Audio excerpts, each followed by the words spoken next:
Kesorotan lain, Saudara, Gubernur Jakarta Pramono Anung membantah kabar kenaikan tarif parkir menjadi Rp30.000 per jam. Pramono bilang yang tengah dikaji Pemprov DKI adalah pengaturan ulang sistem parkir. Pramono menegaskan hingga saat ini belum ada rencana kenaikan tarif parkir di Jakarta. Yang sedang dikaji Pemprov DKI adalah aturan parkir dan penerapan sistem pembayaran non-tunai.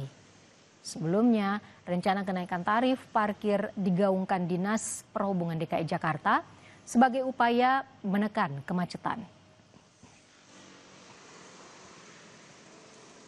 Sampai hari ini belum ada rencana kenaikan tarif parkir.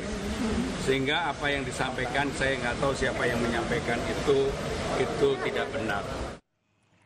Saudara, investor asal Tiongkok kembali berinvestasi dalam pembangunan pabrik baterai litium untuk mobil listrik di kawasan ekonomi khusus Industropolis, Batang, Jawa Tengah.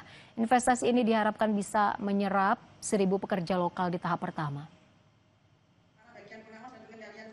Pendirian pabrik baterai litium untuk mobil listrik ditandai dengan perjanjian pemanfaatan tanah industri antara KEK Industropolis Batang dan PT LBM Energi Baru Indonesia Batang.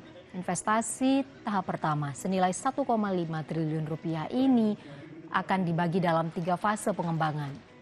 Proyek ini diproyeksikan menyerap hingga 1.000 tenaga kerja lokal dengan rencana operasional pada Juni 2026. Dengan bertambahnya pabrik baterai litium untuk mobil listrik, total sudah ada 35 pabrik yang ada di kawasan industri Batang.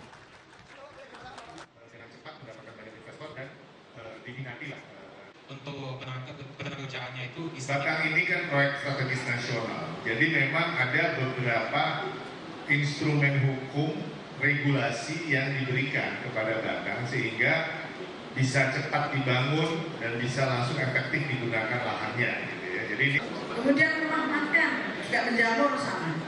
Itu artinya juga itu sangat manfaat sekali bagi kami selaku pengelola pendapatan ya di PKAD ini. Ada masukan-masukan dari pajak ya dari sektor.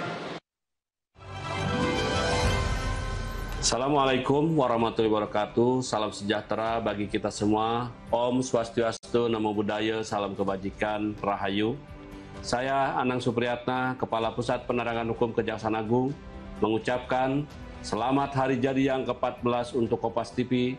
Semoga senantiasa menjadi media yang terus menghadirkan informasi terpercaya, edukatif, serta menginspirasi masyarakat Indonesia. Di usia yang ke-14 tahun ini, mari kita bersama menjaga semangat kebangsaan, memperkuat persatuan, dan terus menghadirkan harmoni untuk negeri. 14 tahun Kompas TV, Harmonisia. Wassalamualaikum warahmatullahi wabarakatuh. Salam, Om Santi Santi Om, Namo Buddhaya, salam kebajikan, Rahayu. Saudara, sejumlah nama mencuat sebagai calon Menpora baru. Ada nama utusan khusus Presiden Raffi Ahmad hingga legenda bulu tangkis yang saat ini menjabat Wamenpora Taufik Hidayat. Informasi ini kami hadirkan nanti setelah jeda di Jurnal Merah Putih.